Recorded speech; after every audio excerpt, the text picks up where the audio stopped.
نحمده ونصلي ونسلم على رسوله الكريم أما بعد. وبما ذكرنا من أنها هنا أمرا بين أمرين، وأن لكل من الأعمال ونزول القضاء بالإيجاب والتحريم أثرا في استحقاق الثواب والعقاب، يجمع بين الدلائل المتعارضة في أهل الجاهلية يعذبون بما عملوا في الجاهلية أم لا. اس عبارت کے اندر حضرت شاہ صاحب محدث دہلوی رحمہ اللہ انتہائی باریک مسئلے کو ذکر کرتے ہیں، اور وہ مسئلہ آج کل پوچھا بھی جاتا ہے اور بعض لوگوں نے اس مسئلے کو سوشل میڈیا پر اٹھایا بھی تھا۔ وہ مسئلہ یہ ہے کہ جو لوگ فطرت کے زمانے میں گزرے ہیں، دور جاہلیت میں گزرے ہیں، یا وہ لوگ جو دنیا کے دور دراز کے کناروں پر رہتے ہیں اور جن تک تبلیغ دین کی نہیں پہنچی ہے، دعوت نہیں پہنچی ہے، اور ان تک کسی پیغمبر کی بعثت بھی نہیں ہوئی، تو وہ لوگ معذب ہوں گے، یعنی وہ عذاب کے مستحق بنیں گے یا ناجی قرار پائیں گے اور جنت کے مستحق بنیں گے۔ اہل فطرت یا دور جاہلیت سے مراد وہ دور ہے جس میں ایک نبی کی دعوت ختم ہو گئی ہو، یعنی اس کی دین کی دعوت ختم ہو گئی ہو اور دوسرا نبی ابھی تک آیا نہ ہو، تو اس دور کو دور فطرت اور دور جاہلیت کہا جاتا ہے۔ جیسے کہ آپ صلی اللہ علیہ وسلم کی بعثت سے قبل اہل حجاز کی حالت زار تھی کہ وہاں نہ کسی پیغمبر کی بعثت ہوئی تھی اور نہ وہاں جو ہے دین کی دعوت دینے والا کوئی داعی موجود تھا۔ تو اس دور کو دور جاہلیت اور دور فطرت کہا جاتا ہے۔ اسی طرح وہ لوگ جن کو دعوت نہیں پہنچی، دنیا کے دور دراز علاقوں میں رہائش پذیر ہونے کی وجہ سے یا جنگلوں کے اندر زندگی گزارنے کی وجہ سے، کہ ان کی اب تک جو ہے رہائش کا اور وہاں موجود ہونے کا کسی کو علم نہیں، تو ایسے لوگ آخرت میں کس مقام میں ہوں گے؟ وہ نجات پائیں گے یا ان کو دین پر عمل نہ کرنے کی وجہ سے سزا دی جائے گی اور وہ جہنم کے مستحق بنیں گے؟ اس بارے میں اگر قرآن پاک اور احادیث مبارکہ پر نظر دوڑائی جائے تو دو قسم کی باتیں سامنے آتی ہے۔ قرآن پاک میں اللہ تعالیٰ فرماتے ہیں وَمَا كُنَّا مُعَذِّبِينَ حَتَّى نَبْعَثَ رَسُولًا، جب تک ہم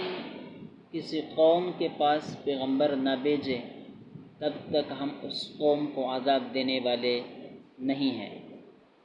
اس سے اس بات کا پتہ چلتا ہے کہ جس قوم کو دعوت نہیں پہنچی، ان کے اوپر اتمام حجت نہ ہوا،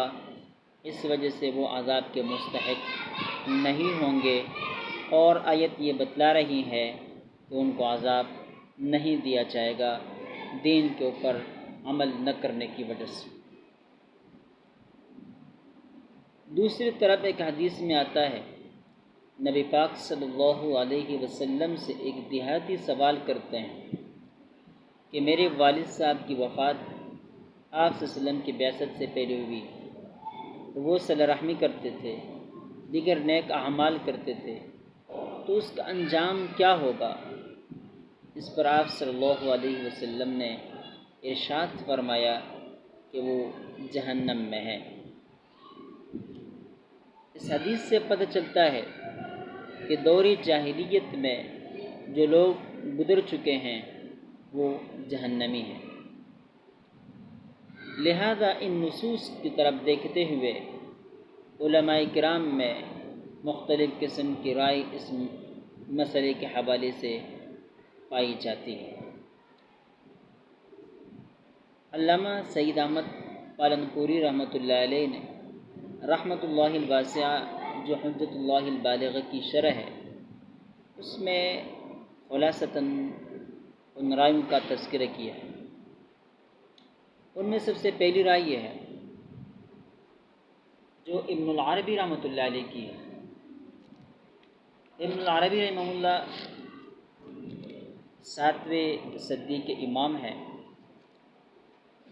اہل تصوف میں ان کا بڑا مقام ہے، کئی کتابوں کے مصنف ہیں۔ ان کی ایک کتاب فتوحات الہیہ کے نام سے ہیں۔ اس کتاب کے حوالے سے حضرت پالنپوری رحمۃ اللہ علیہ لکھتے ہیں کہ ان کا مسلک ہے کہ میدان محشر میں ان لوگوں کے پاس نبی بھیجا جائے گا، لہذا ان لوگوں نے اگر اس نبی کی بات مانی تو یہ ناجی قرار پائیں گے، اگر نہیں مانی تو یہ ناری جہنمی قرار پائیں گے۔ لیکن ظاہر ہے یہ قول قابل اعتبار نہیں ہو سکتا۔ اس کی وجہ یہ ہے کہ میدان محشر یہ قیامت کے حصص میں آتا ہے، اور قیامت دار الجزا ہے، دار العمل نہیں ہے۔ کسی پر ایمان لانا یا اس کا انکار کرنا یہ عمل کے قبیل سے ہے، لہذا اس بات کو یا اس مسلک کو رد کر دیا گیا ہے اور قبول نہیں کیا گیا۔ دوسرا مسلک انہوں نے شیخ احمد سرہندی رحمہ اللہ جو مجدد الف ثانی ہے ان کا لکھا ہے۔ وہ کہتے ہیں کہ یہ لوگ میدان محشر میں ان میں سے جو عذاب کے مستحق ہوں گے، جن کو عذاب دینا ہوگا، ان کو عذاب دے دیا جائے گا اور باقی پھر عام جانوروں کی طرح مٹھا دیے جائیں گے، یعنی ان کے لیے نہ جہنم کا فیصلہ ہوگا اور نہ جنت کا فیصلہ ہوگا۔ اور پھر وہ لکھتے ہیں کہ میں نے یہ رائے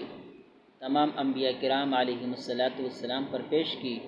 ان سب نے میری اس رائے کی تائید فرمائی۔ یعنی علم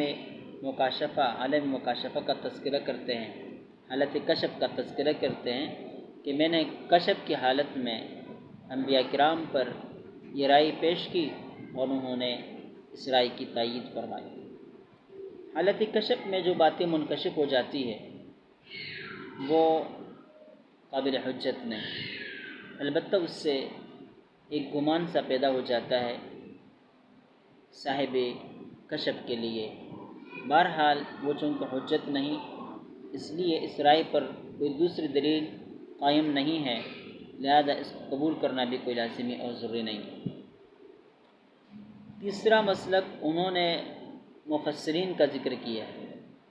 وہ کہتے ہیں کہ ایسے لوگ اصحاب اعراف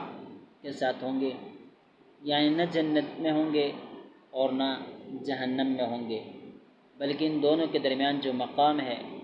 جس کو اعراف کہا جاتا ہے، جس کا تذکرہ قرآن پاک میں بار بار آیا ہے، کہتے ہیں یہ انہی کے ساتھ ہوں گے، اصحاب اعراف کے ساتھ۔ لیکن یہ رائے بھی اس لیے صحیح نہیں ہے کہ اصحاب اعراف تو آخرکار جنت میں چلے جائیں گے اور اس مقام کو ختم کر دیا جائے گا، لہذا یہ آخر میں جا کر ناجی بن جائیں گے۔ چوتھا قول جو ہے وہ اہل اصول کا ہے، متکلمین وغیرہ حضرات، جو کہتے ہیں، پہلے بھی ہم نے عرض کر دیا تھا کہ اعمال میں سے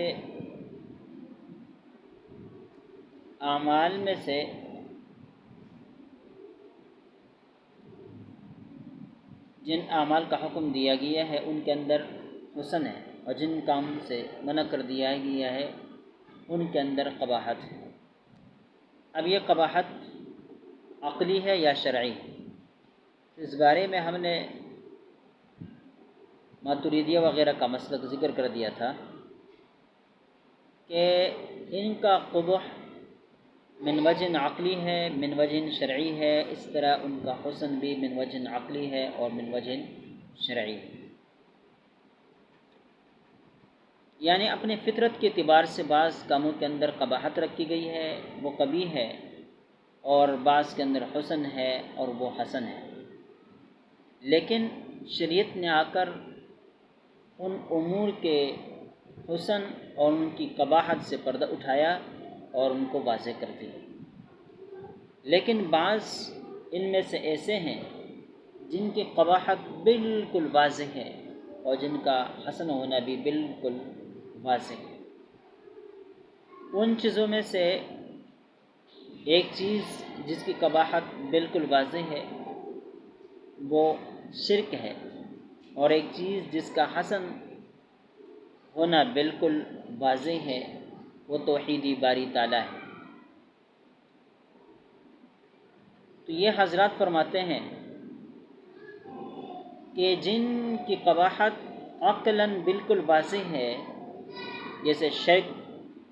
اس کے ارتکاب کرنے والے وہ عذاب کے مستحق ہوں گے، اور جن کی قباحت بالکل واضح نہیں یا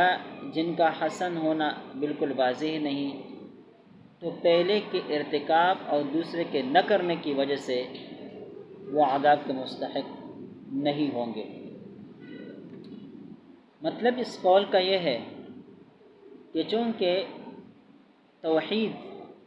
یہ حسن ہے اور اس کا حسن بالکل واضح ہے، لہذا ان لوگوں میں سے جو لوگ اللہ کی وحدانیت پر یقین رکھتے ہوں گے تو وہ ناجی ہوں گے، اور چونکہ ان کو دعوت نہیں پہنچی اسلامی اعمال کی، یعنی نماز، روزہ، حج وغیرہ کی، لہذا ان چیزوں کے بارے میں ان سے پوچھا بھی نہیں جائے گا اور ان سے حساب بھی نہیں لیا جائے گا، اور ان کے نہ کرنے کی وجہ سے وہ عذاب کے مستحق بھی قرار نہیں پائیں گے۔